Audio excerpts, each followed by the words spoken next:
guys, I am Chris Kaler. And I'm Amber Foster Kitchen Cosplay, and today we are back again with you guys with Demon Slayer! Episode 7. Yep. Last episode, that was the first mission. Tanjiro showed up at the village, he sniffed around, tried to find some clues, and he did find the demons responsible. Sniffing, he did, yeah. He did, and he found 3 demons. They're basically parts of one demon who split. And they're creepy as fuck, especially that one demon in particular that doesn't speak, just grits his teeth, and it sends me shivering. You know when you're scratching your nails on a board? That type of sound? I don't like that. Yuck. We know that having a black sword is very rare, but it also probably means that he's not, he's gonna fail. So I mean, challenge accepted for Tanjiro. He needs to prove them all that having a black sword doesn't mean shit. Nope. He can do great things. No. Also, we learned that there's only one type of demon, aka the big boss, who can transform humans into demons. And if I'm correct... Oh, we'll check in the opening. It did have the same as Tanjiro, and I'm gonna confirm with this opening right now. Anyway, we've got a lead. We've got a name for maybe finding a way to turn Nezuko back. Nezuko, who now has been hypnotized to protect all humans. Way to be convenient. She sees them as family, so she's gonna fight for them, and it's pretty awesome. So, I mean, she's about to go badass. Let's jump in this episode, check out the opening too, and see what happens. Alright. Let's go.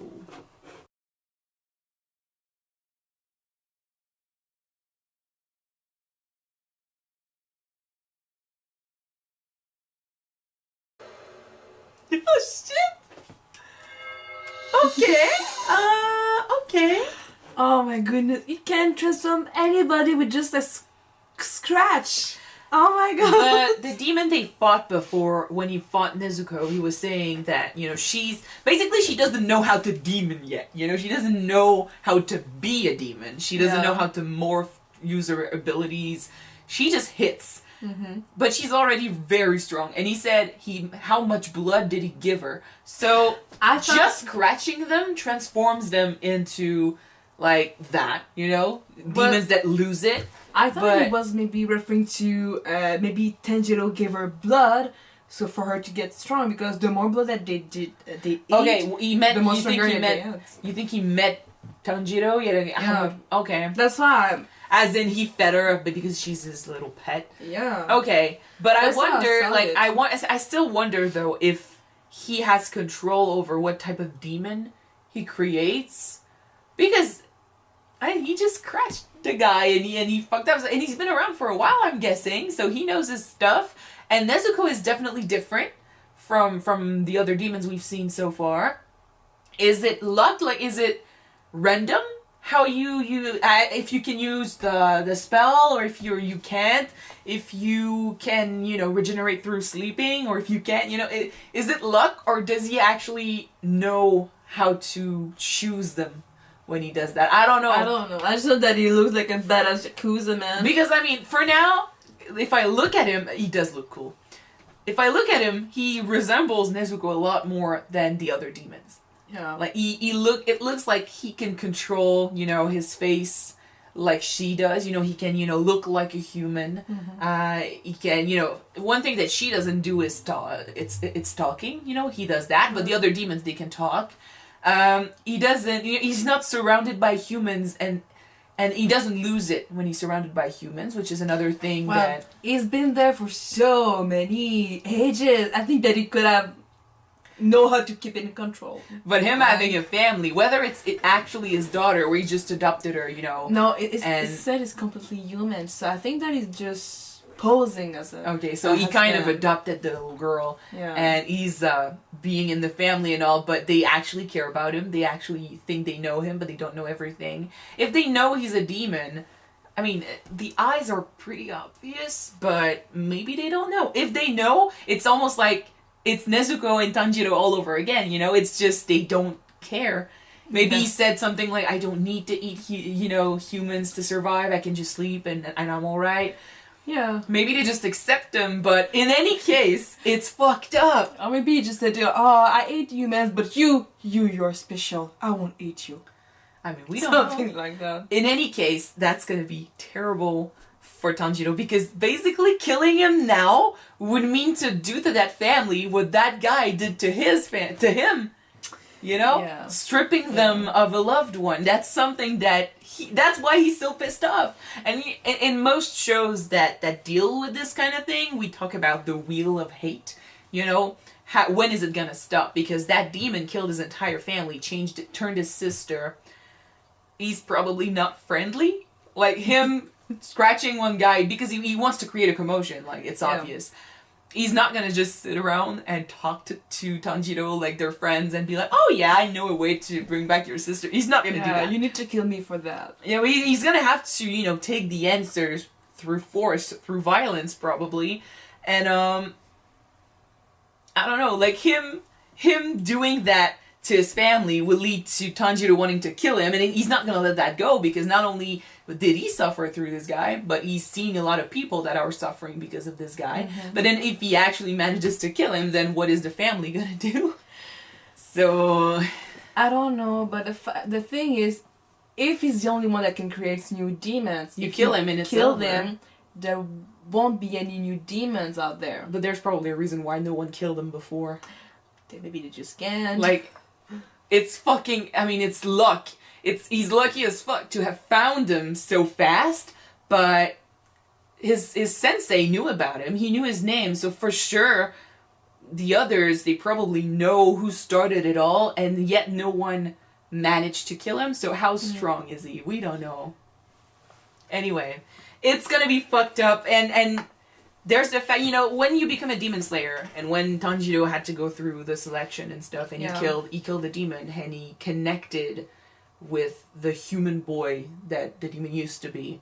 He felt sad, but in a way, it's like he understood that they were gonna be sacrifices he was gonna, you know, have to do. Nezuko is one thing, like, he doesn't want to kill her, and she hasn't eaten anyone yet, but the other demons, even if there is a way to bring them back, but even if there's a way to bring them back, the fact is, they are dangerous. They kill a lot of people. At one point, you gotta draw the line, and you gotta make the decision that is best for you and your survival. You know, he's gonna have to make sacrifices. I wonder if he will have, you know, how does he make that choice though here? Because there's human lives at stake. You know, there are people around that will feel that loss if he does it. So I wonder how it's gonna weight on his conscience and his personality.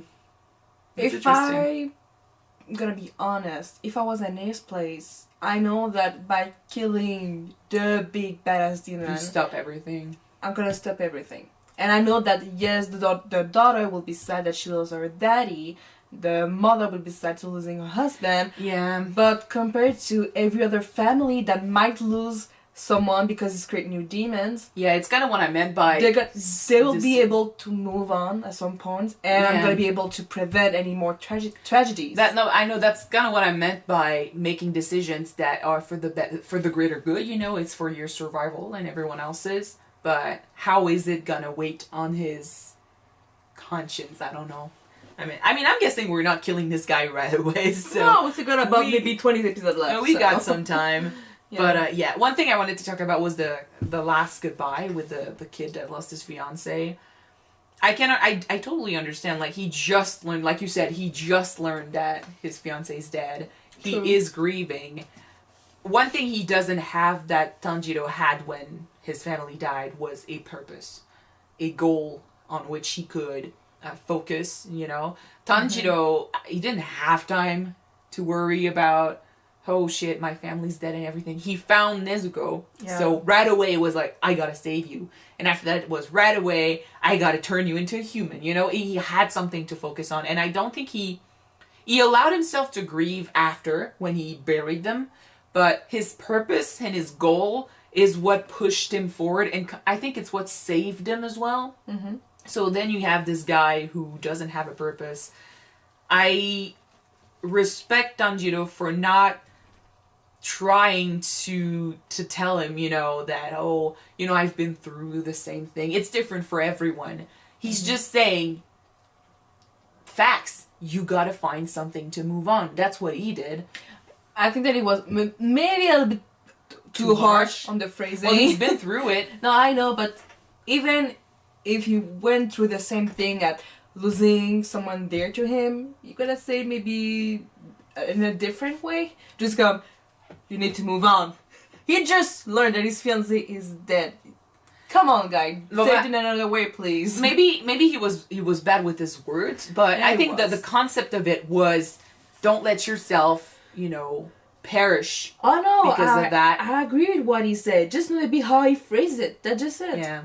At the same time, you know, when the guy recognized the look in his eyes and he kind of figured it out, you know, he brought back the memories because he knows what it feels like to lose someone you love. So when he noticed and he kind of figured it out that he went through the same thing, he was like, I'm sorry.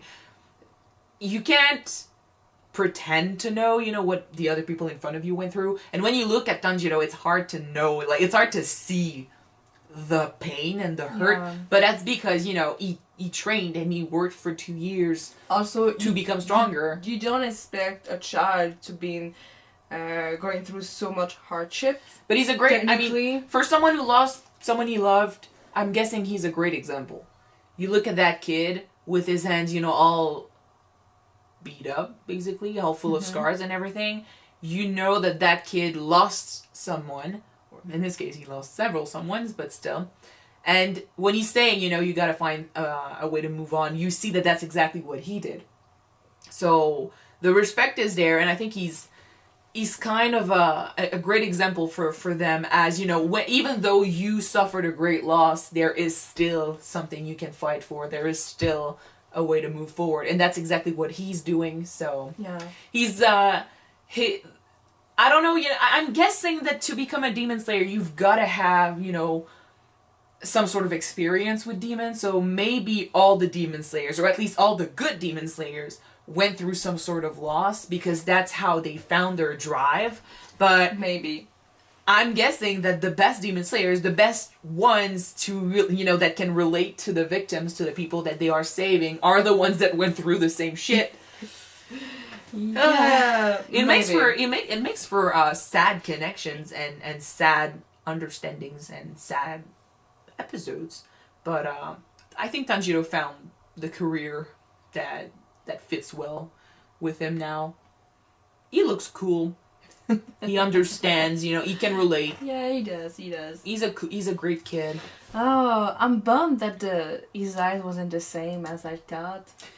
But because in the opening, his eyes look like a deep fuchsia red, just like Tanjiro. Yeah. But in his demon's eyes, when the pupil change, it's just more like Nezuko, but more like a salmon color, maybe. They're not. So I don't know if his eyes change depending on his mood. There's not gonna be connections everywhere. I know. That's just me. But that would have been cool, you know.